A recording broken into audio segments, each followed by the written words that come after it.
Ағаларымыз насылдым. Мындай бір қызық болды. Бұны жарты жылдан бері байқап келе жатырмын. Бұрын маркет KZ'де Каспийді хабарландыру деген пернені бассаңыз, маркетплейске өтесіз. Сол жерде жаңағыдай өзіңіздің қызметіңізді көрсете аласыз, болмаса жарнама бересіз, бірдеме сатқыңыз келсе.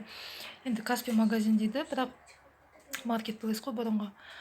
Сол жерде қыста да соны байқағам.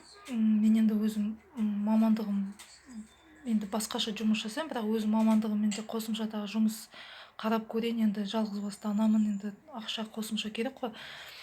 Сонымен қысты күнді де байқадым, қазірде де тура сондай жағдай қайталанды. Содан кейін ролик түсіруге шықтым. Жұмысқа келіңіз, осындай жарты ставка болса да, қанша осындай жұмыс бар, келесіз ба деп еркектер хабарласады.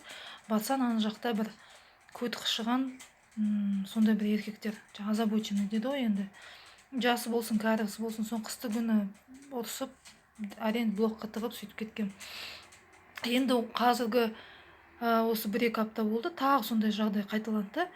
Осындай мәселе бізде осындай бастап жатырмыз. Бізге сол офис менеджер, заңгерлік мамандықпен керек, қағаз жаңағыдай қағаз жүргізу несін бәрін білетін сондай маман керек деп шақырды. Барсам, еркектер тырқылдап, бір жері құмай қышыған біреулер. Енді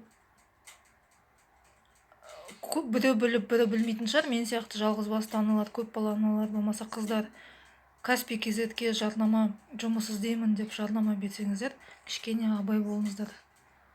Өйткені салаңдаған, малаңдаған неше түрлі бір жері қышыған еркектер қолы қышып, көті қышып, хабарландыру көріп, ана жерге енді өздерінің суреттеріңіз қоймасаңыздар да, сонда әйел адам қиналып жүр деп сөйтіп пайдаланып, қасқы масқара қылып аймандарын шығарып кетпесін.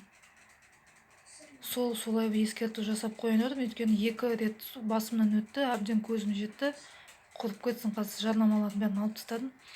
Ал енді анан Каспийді қарап, жаңағыдай жұмыс іздеймін деген қарасаңыздар, бір түрлі қыздар тұр. Сондай сайт болып кетті ма, не болып кетті өзі. Абай болыңыздар, өтініш.